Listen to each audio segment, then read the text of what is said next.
Welcome to the Kimi Kato Show. This is another exciting episode. I am Jeremiah. Kimi is your host. Hey, Kimi, how are you? Very good, thank you. How are you, Jeremiah? Excellent. I can't wait to explore in the show. Every week we explore the popular Japanese culture.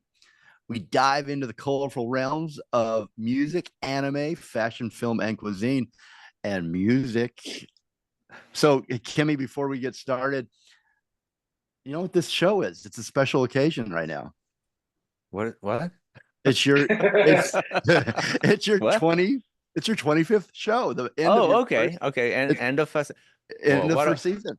nice. I'm glad we Congratulations. we finally got to 25 now. Yes, you're still here. You're still doing it. You haven't gone anywhere. I love it. Yeah, congratulations. And what an amazing special guest that you've invited on for today. And I'm a little bit jealous because I have this is a true story. I have them. I don't want to give it away yet, the guests, but I have them on my list for 2 years now for Ooh. my show. I've been trying to get them on my show, so I'm so happy that I get to, by way of your show, talk to them. So I have a real quick story too before you introduce them. I'm not going to give it away again, but I used to run a small chain of restaurants, and one of them was over on Sawtell, and it was called Hurry Curry of Tokyo. And these guys would come in, take this they had a table right out front. They'd come in and a line would form around them, and they would have lunch for an hour. And it was like the highlight. Every time they showed up, it was the highlight of the day at this restaurant, Hurry Curry of Tokyo. So it's been 20 years since I've seen them, and I'm going to let you take it from there. It's just exciting to see these guys again. Well, great. Was it you guys? What? So on our previous show, we talked about the major music festivals in Japan, and we had Rob Kelso from Creative Man talk about Summer Sonic in Japan. Well, we have today a band that I've known for a very long time. I've worked with together in Japan, a band that had a very successful career and still going. Our special guest today is Doug and Dan from the band Hoobastank. Hello. Hey, for everything, we. Welcome. I can't believe you. Wait, you own the Hurry Curry? I was the COO. Yeah, I opened one in Pasadena, the one on Sawtell. I'm tripping out right now. Why is it closed? It's been closed for a while. It moved. Yeah, the owners actually sold it. It was part of the Enterprise Fish Company group as well, and they sold all their restaurants during COVID, and they opened up Hurry Curry, the half partner, over there on Ocean Park, so it's still there. Okay. Or different location. Different location, but if you need, it's not on Sawtell anymore. But if you need the recipes, I have all of them. For the chicken. I make a pretty good katsu curry myself. Yeah. But that's where when we were recording drums for the first album, the album with Crawling in the Dark and Running Away, that was right up the street from where we were recording. Yeah. So we would go there for lunch. Like, yeah, often. I mean, I being half Japanese, grew up eating tonkatsu and curry, and now it's like my comfort food go-to thing. So I think my parents might have discovered that place and taken me there before we had a record deal or right around that time. So then when we started tracking drums for the first album, which is walking distance to there, we would just when it was lunchtime, we were like, let's go, we're going to walk there. And we would walk there. And I remember later on doing an interview for Rolling Stone or something like that. And then the article being in the window. And I always thought that was super cool. I put that in there in the window. That's awesome. But, you know what's so cool? I never came and bothered you guys at all. But one of the things that everyone would say, our other customers, that you were so cool. You would just take time to, talk to them and sign autographs, or I don't know what, eat chicken cutlets together. But your fans would come up to you and approach you, and you're having lunch, but you were just so cool to everybody. And what are you supposed to do? We were brand new. Yeah. Well, it's good to see you again. I'm gonna go find the Ocean Park one now. I'm excited. Yeah, I haven't tried that, but I hear it's just the same. Everything's the same. Good, the same staff moved over. So let me know what you think. But sorry, Kimmy, I didn't mean to take No, up your whole intro. So I don't think they've changed. You know, they've been the same. Mhm. I'm assuming. I've known them for over 20 years now. Yeah, And very cool guys. they don't look the same. I mean, they look the same. No. But yes, so ladies and gentlemen, today we're diving into the legacy of a band that has not only defined a generation, but continues to resonate with music lovers around the globe, Hoobastank. So I'm gonna. Are you reading that off a card somewhere? No, On your computer? Yes, I'm prepared. Okay, we're gonna fuck with you this entire time. So you guys just hold on a bit, shut up for a minute, and then I'm going to introduce you properly, right? I've thought this out. Emerging from Agora Hills, California. That is the place. No, Calabasas, Agora Hills. It's the same place. Okay, there you go. Hoobastank quickly became a powerhouse in the rock scene with their unique blend of alternative rock and post-grunge. Their rise to fame began with their self-titled debut album in 2001 when they were eating curry at Hurry Curry, featuring unforgettable hits like Crawling in the Dark, Running Away, and Remember Me, all of which earned RIAA Platinum certifications. But it was their 2003 sophomore album, The Reason, that truly catapulted them to global stardom. The album's title track, The Reason, became an anthem of the early 2000s, earning the band a place in the annals of rock history. This song's profound lyric and powerful melody touched hearts worldwide, including the US, Japan, all over the place, and its popularity continues to soar, recently surpassing a staggering 1 billion stream on Spotify and billion views on YouTube. The band's lineup featuring a dynamic vocals of Doug, a masterful guitar of Dan, the rhythmic backbone provided by Chris, and a solid bass line by Jesse, has remained a cohesive unit, driving their success over 2 decades. Hoobastank's influence extend beyond their classic hits. Their music has been seen as a resurgence thanks to viral trends on TikTok and prominent features in hit TV shows like Netflix Beef. This renowned attention has introduced their powerful sound to a new generation, resulting over 9.8 million monthly listeners and 2 million followers on Spotify. Congratulations. As they celebrate the 20th anniversary of The Reason, Hoobastank has revisited the magic of their iconic album with their producer Howard Benson, offering fans an intimate behind-the-scene look at the creation of their timeless tracks. So join me in celebrating Hoobastank, a band that continues to make waves, captivate audiences, and leave an indelible mark on the world of music. Let's dive into their incredible journey and the music that has made them legends. So there you have it, Jeremiah. What do you think? I think that what was do you think, guys? Jimmy, nobody talks like that in real life. That was. I know. Do you honestly think that's? If I can be honest with you, if I had to listen to all that, even about a band I love before talking to the band, I'd be like, "Come on, let's go!" Like that was a minute. It's a lot to process. I know. Yeah, I know, but this is short attention span theater now. You know.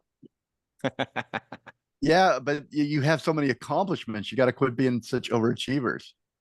And I don't think I've even touched the surface. There's so much. Yeah. Keep going. Yeah. We'll just sit here. Go ahead. What else? Go ahead and read it off. But that's it. That's it. So, Jeremiah. Yeah, that's cool. So yeah, I mean, I think that's amazing. Again, what a career to have a career that spans decades in this business. That's got to be just a pretty cool place to be sitting from right now. Perch. Yeah, I feel super lucky, and it's been a strange, awesome, weird adventure, you know. I remember signing the deal in August of 2000, and our attorney at the time going, oh, these are the, he's going over the things that he got for us in the deal, and and none of it made any sense to me. But at one point he said something along the lines of, oh, you get the rights back to your masters at 15 years from now, or whatever it was. And I remember either looking at the other guys or at least thinking to myself, you fucking kidding? 15 years? Like, we're going to be doing this in 15 years. And who knows? I'm going to be only 40 years old. Holy cow. It just seemed like an eternity away. And here we are, 20 years into it. And depending on what moments I think about, some of it feels like another lifetime ago, but some of it feels really familiar and just like yesterday. You got to think too, when we were told that, in 15 years, at the ages that we were at that time, rewind 15 years. So we were 5. You were 10. I would have been 5 or something like that. And so it's just so weird. Like to even at 24, 25 years old, to think of 15 years in the future, it was hard to really understand that, because we'd only lived 24 years up until that point. So 15 years. And having been around it for so long and kind of ridden the ebb and flow of any like entertainment type career, it's never a constant. And I think a lot of people can get frustrated or lose enthusiasm if their careers are going like this. Yeah. You just kind of have to, I don't want to say endure, but you have to know you have to expect that. You can't go, oh my God, this is how it always is, and like, oh my God, we're the worst ever. You just kind of have to go, you have to be in here somewhere while your career goes up, and you just have to ride it. Putting yourself in that same timeline of looking backwards and looking forwards to when you would have the masters released to you, going back the other way, you were 25, you say, when you signed the deal, around there? Yeah. So how many years had you been trying to be, to get to that point where you signed? When did the dream, become like, this is what we're doing, this is what we're going to be? At what age was that? I don't know. For me personally, I always loved music, but I never thought I was going to be a professional at it, because I was really into Eddie Van Halen and Steve Vai and all these guys that were virtuosos and just geniuses. And I kind of knew, like, dude, I'm not that, It's like kind of thinking the only way you can ever play professional, baseball is if you're Shohei Ohtani. Like, you go, oh, forget it, I'm never going to, not realizing that that they're the exception, that there's all these other professional ball players, right? So I kind of feel like I didn't realize that until playing in this band a little bit, and not because we weren't any good. I just didn't realize there's a whole other world of music that you could do. And we got signed when I was 25. Technically, we started playing, like rehearsing as this band when I was 19. Yeah. Our first show was 20. And it was 5 years of not necessarily 5 years of trying to make it. I would say the first couple of years is just sticking around and like having fun and playing, and just, it was just so much fun, And then at some point you kind of go, this could be something, especially when you see other, friends bands that are having success, and then I don't know, I would say it was a few years for sure. In '99, we did get a demo deal with a record label, and it kind of felt like at that point we thought, oh, dude, it's a foregone conclusion. We're gonna get signed. This band we know it's got signed. This band, it's our turn. And we turned in a batch of really shitty songs, and were turned down by everybody. Like, they said no, and they said, you can keep the songs and shop it. And we shopped it and turned down by everybody. And that was kind of I was the best thing that could have happened for us, obviously. But at that point, we decided to not focus so much on the business aspect of it. Because I think at the time we had a manager and we were shopping, we were sending out things and we're actively trying to get a deal. And after we got turned down, we let go of our sax player that we had at the time. We were kind of all over the place musically. And we fired our manager. We just started doing everything on our own again and stopped shopping. And then, 8 or 9 months later, we had a deal. So, Wow. How did In that happen? time, wrote a few more songs. yeah, how did it happen? Yeah. I think it's just because we the romantic, story is that we went back to, just doing what we love, and we didn't think about the end goal. It was more like trust the process, just go in and play music. And if you never get a deal ever, you're still playing music and writing music with your friends and having a good time and playing shows, and you can get a real job on the side, and it'll just be something you do. I remember thinking that, like, it may not be my job, but it's still a fun thing to do. Some people have, join the rec league softball team, and I'm going to be playing a band, and I kind of felt like that. Like, we went back to the drawing board and wrote some songs that I think were a little more focused and not so eccentric. And did that. We just played shows. We just went back to playing shows. And at some point, our songs, this newer batch of songs, landed in somebody's hands that had some power, Yeah. Do you think by taking off, throwing off that, hey, we've got to, drive the business side of it too, and just going back to being creative and doing what you love and playing music, you think that really sparked that energy and the new sound, and narrowing, really focusing in on who you were as a band, that got you the attention that you deserved and led to that deal? It's hard to say. I think our music, we had, like Doug had mentioned, we had a sax player in the band, and at times we had 2 sax players in the band, and our music was just kind of all over the place. It was funky, it was heavy, it had some ska elements to it, it had some jazz elements to it. But our music, we were always, the band was always writing the songs, not the sax player. So, and the music was kind of evolving and changing over time anyways, and it was becoming harder and harder with every new song to find a place for saxophone in it, because the songs weren't they weren't as what's the word, like eclectic and diverse.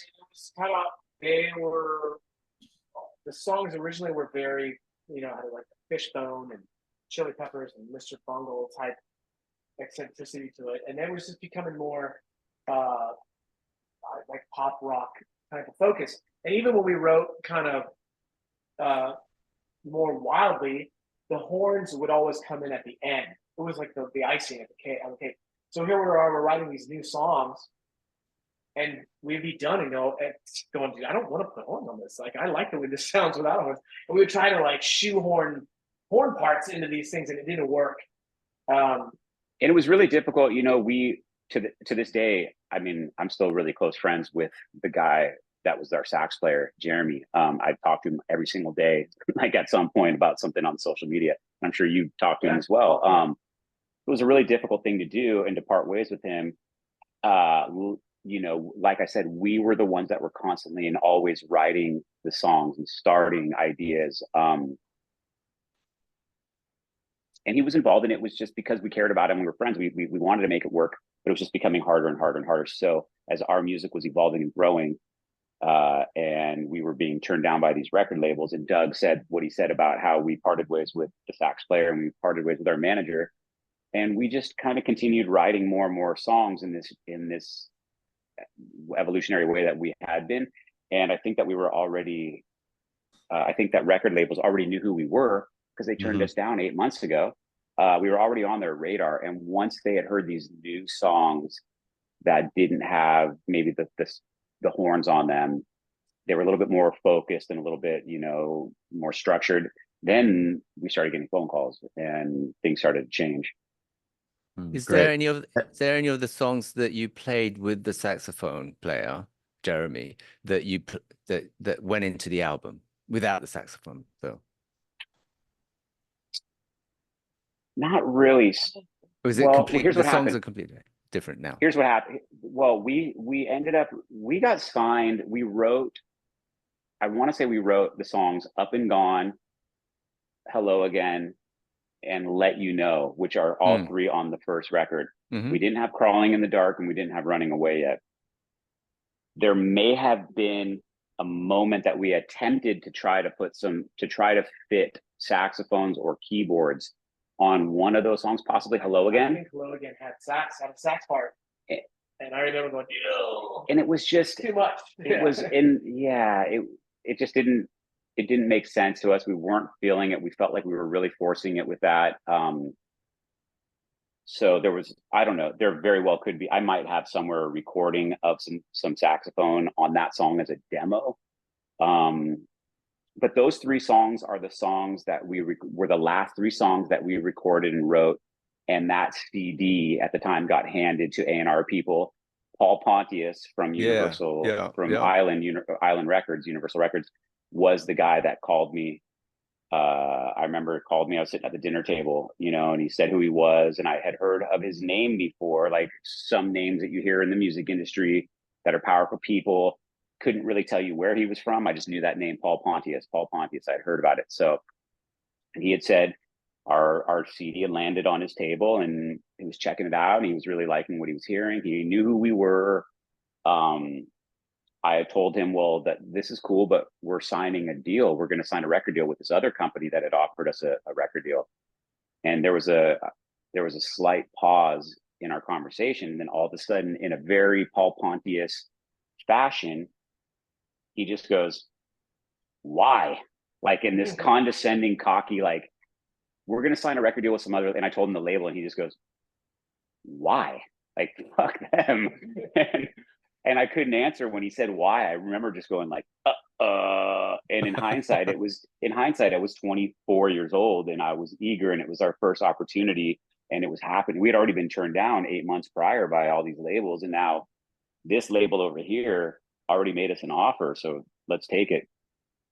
But then we were very fortunate and lucky that Paul reached out to us, because it really changed everything for us. Had we not signed with him, things would have possibly gone a completely different direction. Because we didn't sign the record deal with Crawling in the Dark written yet, or with Running Away written. And those two songs really catapulted us into some success. Right. He signed us only based off of those three songs, Up and Gone, Hello Again, and Let You Know. And then begged us, I have to see you guys play. I just have to know that you guys can perform and play, and your guy can sing. And so he shows up at our rehearsal, played like 5 songs for him, and he structured this deal. This is all business stuff now. He structured the deal, that weekend on like a Sunday with our attorney, and just made it happen. And I just remember we all looked at each other so excited and happy about that record deal that was offered to us from Island and Paul. That was such a better deal and an offer in our favor than the one from the other record label. Wow, amazing. So that was what it. a We great signed story. the deal in, what was that, 2000? August of 2000. And still to this day, talk to Paul. I just talked to him not too long ago, so I have a good relationship. And that's one of the cool things about our career in working with people like Kimi, is we met these people on our first album and really hit it off with a lot of people. And to this day, still have friendships with them, which is that's amazing. I'm super stoked on. Well, we're going Jimmy, I to want take to a break, know right? how you guys met. That's what I want to know. I'm sure the listener probably does as well. But we How probably we take a met, break. or No, how Kimi. Kimi. How I met the band? Yeah, Well, how you guys all got together. I think so. Before we go into that, we should probably take a break. We should take a break. Yes. Okay. And then So, leave everybody at the edge of their seats. Okay. Doug, can you introduce Crawling in the Dark? We might as well play that and then come back with Running Away. Oh, okay. So yeah, this song coming up here is Crawling in the Dark. It was the first single off of our first album, and it was also the last song we wrote. You're listening to the Kimi Kato Show. Don't go away. And you're listening to the Kimi Kato Show. I was a taco show. Kimi Taco Show.